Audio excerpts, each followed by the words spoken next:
Hartlike goeiemôre kykers en luisteraars, welkom by hierdie uitsending. Ek glo en vertrou dit gaan goed met julle almal. Ja, kykers en luisteraars, so is dinge besig om teen rasseskrede te eskaleer oral in Suid-Afrika, wêreldwyd. Jy weet, ek sit vanoggend en dink die afgelope 4 jaar vandat COVID se grendelstate begin het. Wanneer was daar ooit 'n maand, 'n week waar daar nie 'n eskalasie was? 'n geweldige eskalasie, wêreldwyd, internasionaal, nasionaal, soveel so ja, dat ek verlede week vir u melding gemaak het van wat spesialiste en ontleeders in Suid-Afrika van Suid-Afrika sê. En so is dit maar wêreldwyd. In hierdie week wat nou kom, klaar begin, het die federale agentskappe, met ander woorde regeringsagentskappe, inligdienste, veiligheidsdienste en wat daarmee saamgaan, gaan in Los Angeles, gaan hulle saam met die lokale, met ander woorde in ons terme munisipale agentskappe, gaan hulle en ook die privaat sektor, gaan hulle voorbereiding doen vir wanneer daar 'n kerndetonasie in Los Angeles sou plaasvind. 'n Kerndetonasie in Los Angeles, Amerika, hou hulle federale regering, plaaslike regering, privaat maatskappye, hou hulle oefening, voorbereiding, beplanning vir wat, hoe, wanneer om te doen tydens 'n kerndetonasie. Kernbom, taktiese kernbom, wat nie noodwendig met 'n missiel hoef in te kom nie, hy kan met 'n tassie alreeds in Los Angeles wees, of in 'n woongebied, of in 'n middestad, hoe dit ook al sy. Dit is wat die wêreld mee besig is. Stede in Amerika begin basies hulle noodplanne in plek en gereed kry vir 'n kerndetonasie. So ja, dan het ons gesien die Chinese, ons praat maar net van hierdie week, het $20 miljard se staatseffekte van die Amerikaners, noem dit maar vaarwelgroep, ontslaaf van geraak.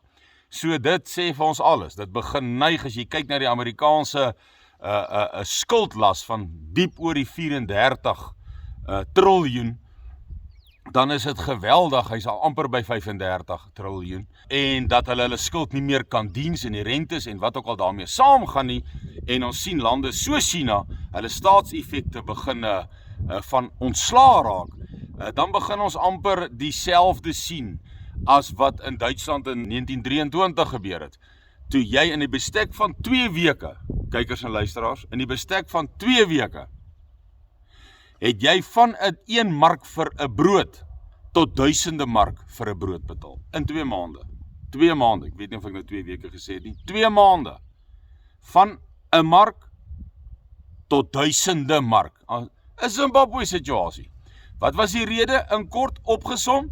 Wanbesteding, oorbesteding, presies wat Amerika doen, en wanneer hy sy las, sy skuld, nie meer kan diens nie. Presies wat nou die geval is in Amerika. So, dis maar net om vinnig 2 te noem. In Suid-Afrika natuurlik sit ons met die risiko van die verkiesing. As ek sê die risiko in terme van wat gaan die ANC doen as hy besef hy gaan verloor, hy gaan nie 'n meerderheid kry nie. Wat gaan sy optrede dan wees? Gaan hy die verkiesing uitstel vir een of ander rede?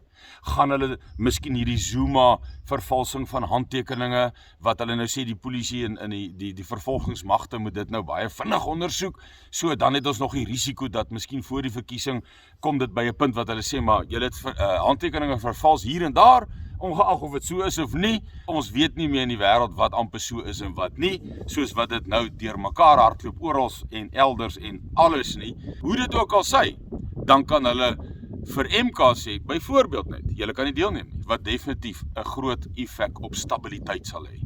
Maar luisteraars en kykers, ek wil net vir julle sê, vir die wat Suidlanders is, vir die wat ingeskakel is by goed georganiseerde groeperinge, organisasies, burgerregte, noem dit wat jy wil, wat goed georganiseerd is vir 'n situasie van anargie, soos generaal Roland de Vries dan dit ook genoem het, soos wat Andrea Jeffrey dit basies noem, soos wat al die wat ek verlede week vir u genoem het, spesialiste dit begin noem. Wanneer dit dan die geval is, en ons kom by daai punt, dan wil ek vir die mense sê wat ingeskakel is, wat voorbereid is, wat as ek praat van Suidlanders se kant af, wat oefeninge, weekliks, u sien, ons plaas maar enkele foto's van al die oefeninge wat landwyd gedoen word, deur ons provinsies, deur die meer as 35 Suidlander provinsies, wat gedoen word, sektoroefeninge, besoek van die veiliger gebiede, ontplooiing van toerusting, waar ons leierskap sal ontplooi in tye van anargie, in tye van misplaaste mense uit die stede uit, om te ontvang, om te help, om te delegeer, om by kos te kry, waar jy met rou voedsel sal sit, soos silo's, soos vee, en wat ook al daarmee saamgaan. Want hierdie situasie gaan geweldig eskaleer, wanneer hy eers vlam vat, as ek so kan sê. Maar, ek wil vir die mense wat goed ingeoefen is, wat betrokke is, sê, ons moenie oorhaastig wees nie, ons moet 'n kalmte in ons hê.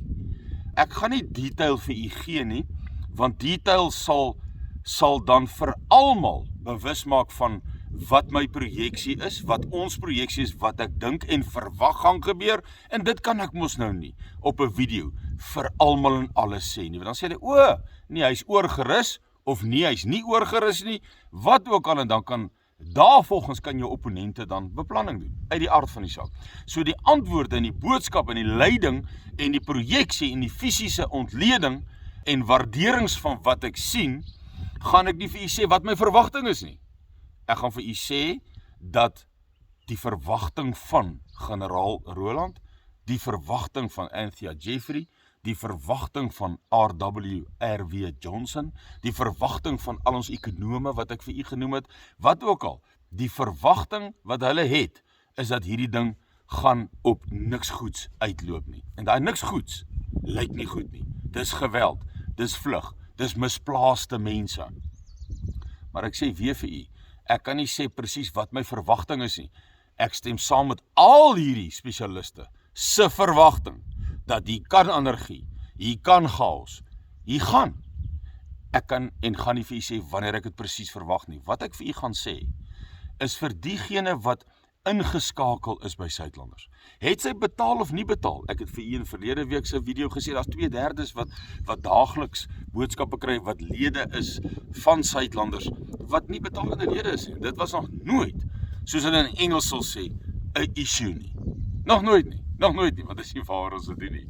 Ons doen dit vir ons volk, vir die oorblyfsel wat in hierdie land gaan oorbly, en gaan oorwin, nie net oorbly nie. So dit gesê, as jy ingeskakel is, as jy aktief is, as jy weet waar is jou fase 1 en 2 en 3 punte en jou leiers weet, jy's onder hulle vleuel en jy's deel van die oefeninge in die vlugtelingbeheersentrums, in die ontvangsentrums en die mediese departement, in kommunikasiedepartement, in logistieke departement, al die departemente wat nou so een vir een onderhoude voer op radio Groot Rivier, as jy daarby ingeskakel is, dan het jy vir tot nou toe, as jy voorberei het, jy's ingeskakel, dan moenie paniekerig raak nie. Wees rustig, wees kalm. Ons het dit gesien toe die Grendelstaat begin het, hoe die nie-Suidlanders in lang rye gestaan het by Makro.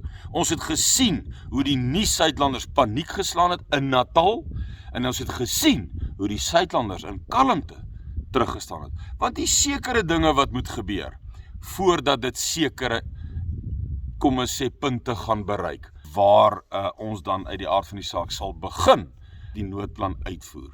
Maar tot en met dan, moenie paniekerig raak nie.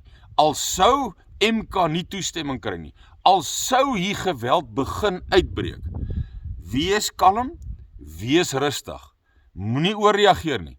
As jy nie ingeskakel is nie, soos by Suidlanders, wat al jare konvooie, vlugte, al hierdie wat ek nou genoem het, inoefen, weekliks, word dit in foto's vir julle gewys, die inoefeninge, die nagskietfoto wat ons hierdie week of gister geplaas het, hoe dit ook al sê, luisteraars, kykers, as jy ingeskakel is, wees kalm, want jy het voorraad by jou huis, jy kan 'n end gaan wat jy by jou huis het, jy het voorraad, ek het alle jare vir jy gesê, jy moet mobiel wees, jy moet mobiel wees, en kan wees.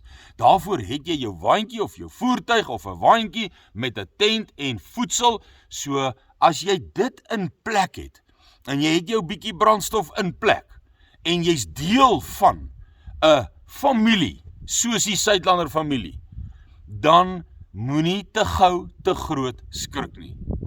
Ons sal hom hanteer soos hy kom, maar hy sal ook 'n proses hê van hoe hy gebeur. Maar daardie proses wil en kan ek nie vir u in detail die verwagting wat ons het, wat ek het, sê nie. Want dan sal die opponent wat u wil seermaak, wat u wil plunder, wat u wil vermoor, gaan dan daarvolgens dan kan beplan. Maar ek sê vir u, die boodskap hier is, kom ons wees kalm, kom ons wees rustig, maar jy kan dit net wees as jy voorbereid is en as jy ingeskakel is. U moet 'n pragtige week verder hê, ons praat weer. Dankie, totsiens.